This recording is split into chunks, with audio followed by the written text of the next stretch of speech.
हमारा आज का वीडियो बेस है आरबीसी के ऊपर। स्पेशली हम ह्यूमन आरबीसी या मैमेलियन आरबीसी के ऊपर कंसंट्रेट करने वाले हैं और इस आरबीसी को हम एरिथ्रोसाइट्स भी कहते हैं। सबसे पहले 1674 में एक साइंटिस्ट था जिसका कि नाम था लेवेनहॉक। उन्होंने इसका सबसे पहले विवरण दिया, यानी कि डिस्क्रिप्शन दिया।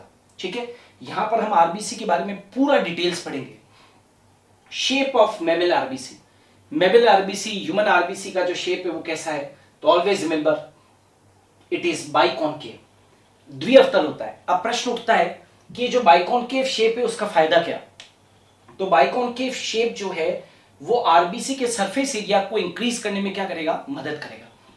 ये क्षेत्रफल को बढ़ाता है। ठीक है, अब यदि हम आरबीसी की संख्या की बात करें, नंबर की बात करें, तो ह्यूमन बीइंग्स के अंदर जो मेल है उसके अंदर अलग है और फीमेल के अंदर क्या है, ये अलग है।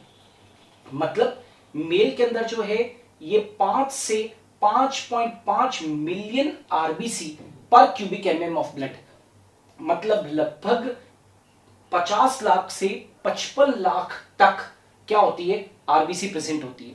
और यदि वुमेन के अंदर देखें तो 45 लाख से लगाकर 47 लाख तक 4.5 टू 4.7 मिलियन आरबीसी पर cubic MM of blood. Okay, यदि दोनों का एवरेज निकालें तो ऐसा कहा जाता है कि मेल के अंदर ये लगभग ऑन एन एवरेज 52 लाख प्रति घन मिलीमीटर रक्त होती है और वुमेन के अंदर ये लगभग होती है लगभग 47 लाख, राइट, 46 लाख से 47 लाख मिलियन पर cubic MM of blood. Okay, now nucleus की बात करें तो हम सभी जानते हैं कि मैमेलियन आरबीसी के अंदर न्यूक्लियस नहीं होता है। न्यूक्लियस न होने से क्या फायदा होगा, न्यूक्लियस नहीं होगा तो आरबीसी के अंदर ज्यादा से ज्यादा अमाउंट के अंदर हीमोग्लोबिन एकोमोडेट होगा और जितना ज्यादा हीमोग्लोबिन होगा उतना ही ज्यादा जो आरबीसी है वो ऑक्सीजन को कैरी कर पाएगी, क्योंकि हीमोग्लोबिन एक रेस्पिरेटरी पिगमेंट है।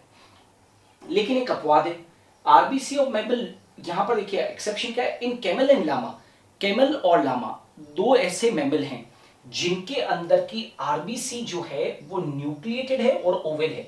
हमने अभी क्या कहा, ह्यूमन आरबीसी जो है उसके अंदर न्यूक्लियस एब्सेंट है, लेकिन कैमल और लामा दो ऐसे मैमल्स हैं जिनकी आरबीसी न्यूक्लिएटेड है और क्या है, ओवल है। ठीक है, अच्छा अब एक और चीज जान लो कि न्यूक्लियस एब्सेंट है तो प्रश्न उठता है कि आरबीसी के अंदर न्यूक्लियस शुरू से ही एब्सेंट हो जाता है या पर्टिकुलर किसी स्टेज, विकास के किसी स्टेज में डिसइंटीग्रेट होता है। तो याद रखना, RBC of mammal lose nucleus during a development stage known as reticulocyte stage.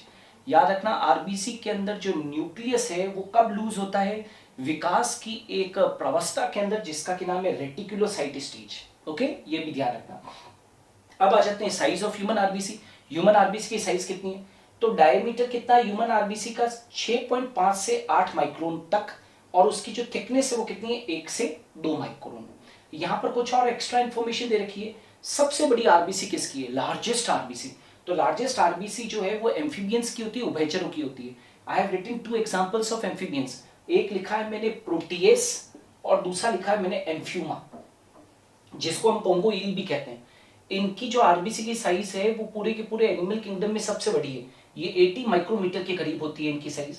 अच्छा, यदि मैं बात करूं मैमल्स की, तो मैमल्स के अंदर स्मॉलेस्ट आरबीसी जो है वो मस्क डियर की है ना, कस्तूरी हिरण जिसको की कहते हैं, ये भी एक मैमल है और इसकी जो साइज है वो कितनी है, 1.5 माइक्रोमीटर। और यदि मैमल के अंदर में लार्जेस्ट आरबीसी की बात करूं तो लार्जेस्ट आरबीसी जो है वो किसकी है, हाथी की, एलिफेंट की है, जिसकी की साइज कितनी है, 9.4 माइक्रोमीटर।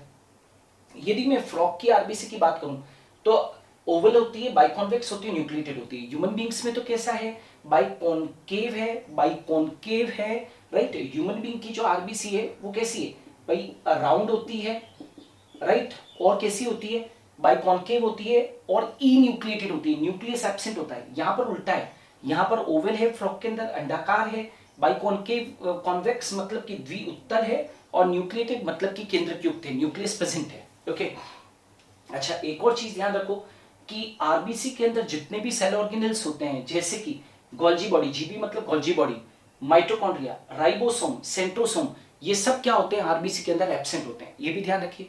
ऐसा कहा जाता है कि एवरेज लाइफ स्पान जो है आरबीसी का वो कितना होता है, 120 डेज होता है, राइट। 120 दिन पूरे करने के बाद में ये जो आरबीसी होती है वो डिस्ट्रॉय हो जाती है, राइट।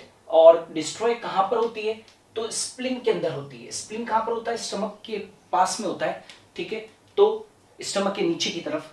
तो after which they are destroyed in spleen, spleen में ये डिस्ट्रॉय कर दी जाती है। इसीलिए तो स्प्लीन को हम क्या बोल देते हैं, ग्रेवयार्ड ऑफ आरबीसी, यानी कि आरबीसी का कब्रिस्तान। आरबीसी का कलर कैसा होता है, तो आरबीसी का जो कलर है वो कैसा है, that is known as red colour है। आरबीसी का जो कलर है वो रेड कलर है। और रेड कलर क्यों है, क्योंकि इसके अंदर हीमोग्लोबिन होता है। हीमोग्लोबिन क्या है, एक रेस्पिरेटरी पिगमेंट है, श्वसन वर्णक है। ये ऑक्सीजन को क्या करता है, ट्रांसपोर्ट करता है, ऑक्सीजन का परिवहन करता है। और ये जो हीमोग्लोबिन है इसके अंदर दो चीजें पाई जाती है, एक होता है तो इसका एक तो होता है हीम पार्ट और दूसरा होता है ग्लोबिन पार्ट। हीम भाग क्या है, आयरन, कितना परसेंट होता है, 5%। ग्लोबिन क्या है, प्रोटीन पार्ट है, कितना परसेंट होता है, 95%।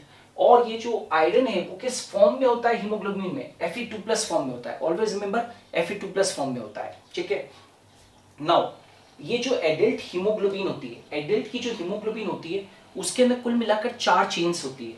4 चेन्स में से 2 तो क्या होती है, अल्फा चेन, और 2 क्या होती है, बीटा चेन, ठीक है। जो अल्फा चेन्स होती है, हर एक अल्फा चेन में 141 अमीनो एसिड्स होते हैं, राइट। हर एक अल्फा चेन के अंदर 141 अमीनो एसिड होते हैं, और हर एक बीटा चेन के अंदर 146 क्या होते हैं, अमीनो एसिड होते हैं। तो ये भी आप लोगों को ध्यान रखना है। अच्छा, याद रखो कि हीमोग्लोबिन का काउंट नॉर्मल पर्सन्स में कितना होता है, तो याद रखो कि मेल के अंदर राइट ये 15 ग्राम प्रति 100 ml होता है, और फीमेल के अंदर कितना होता है, 13 ग्राम पर 100 ml। यदि ये इतनी हीमोग्लोबिन होती है तो ये नॉर्मल कंडीशन कहलाती है। लेकिन यदि किसी पर्सन के अंदर हीमोग्लोबिन का कंटेंट प्रति 100 ml रक्त में 12 ग्राम से कम हो जाए, 12 ग्राम से कम हो जाए, तो that person is considered as anemic, that person is considered as anemic, ठीक है।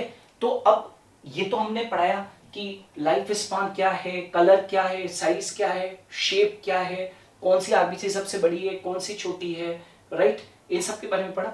अब अपने और भी पढ़ते हैं, कुछ एक्स्ट्रा पॉइंट्स पढ़ते हैं ह्यूमन आरबीसी और दूसरे जो ऑर्गेनिजम्स हैं उनकी जो आरबीसी से कंपेयर करते हुए देखेंगे, तो कुछ एक्स्ट्रा पॉइंट्स भी हम लोग पढ़ते हैं। अब देखिए हीमोसाइटोमीटर। अब ये जो हीमोसाइटोमीटर ये क्या है, it is the instrument by which RBC count is done. यदि हम आरबीसी की काउंटिंग करना चाहते हैं, आरबीसी की काउंट को जानना चाहते हैं, तो एक इंस्ट्रूमेंट यूज होता है जिसका नाम है हीमोसाइटोमीटर। जब आरबीसी पढ़ रहे हो तो इसके बारे में आपको जानकारी होनी चाहिए। अब आ जाते हैं, आरबीसी का फॉर्मेशन होता कहां पर है, तो आरबीसी का फॉर्मेशन एम्ब्रियोनिक कंडीशन में, यानी कि फीटस कंडीशन के अंदर तो यकृत में, लिवर में होता है, लेकिन एडल्ट्स के अंदर जो है ये बोन मैरो, अस्थि मज्जा के अंदर होता है, ओके। और याद रखना, फॉर्मेशन ऑफ आरबीसी, ये आरबीसी के निर्माण की प्रक्रिया को, फॉर्मेशन ऑफ आरबीसी को हम इरिथ्रोपोएसिस कहते हैं, we call it as erythropoiesis. और याद रखना कि ये जो इरिथ्रोपोएसिस का जो पूरा प्रोसेस है, it completes in 72 hours. Erythropoiesis पूरा ही 72 आवर्स के अंदर कंप्लीट हो जाता है, ओके। नाउ अगला है राउलियक्स फॉर्मेशन। ये राउलियक्स का मतलब क्या होता है कि आरबीसी जो होती है वो अपनी बाइकॉनकेव सरफेस से एक दूसरे से चिपक जाती है, एडहेयर हो जाती है। The RBC by their biconcave surfaces are adhere to each other just like the pile of coin.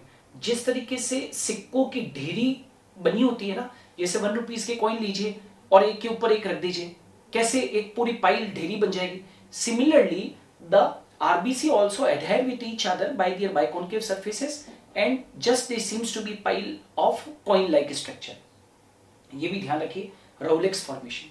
अब आ जाते हैं हीमोलाइसिस क्या होता है। हीमोलाइसिस का मतलब है कि यदि मैं ब्लड के साथ में वाटर को मिक्स कर दूं, या वाटर का मतलब हाइपोटोनिक सॉल्यूशन, यदि मैं आरबीसी को, कहने का मतलब है कि if blood is kept in और मिक्स्ड अप विथ वाटर, तो क्या है, उसको हाइपोटोनिक सॉल्यूशन माना गया है।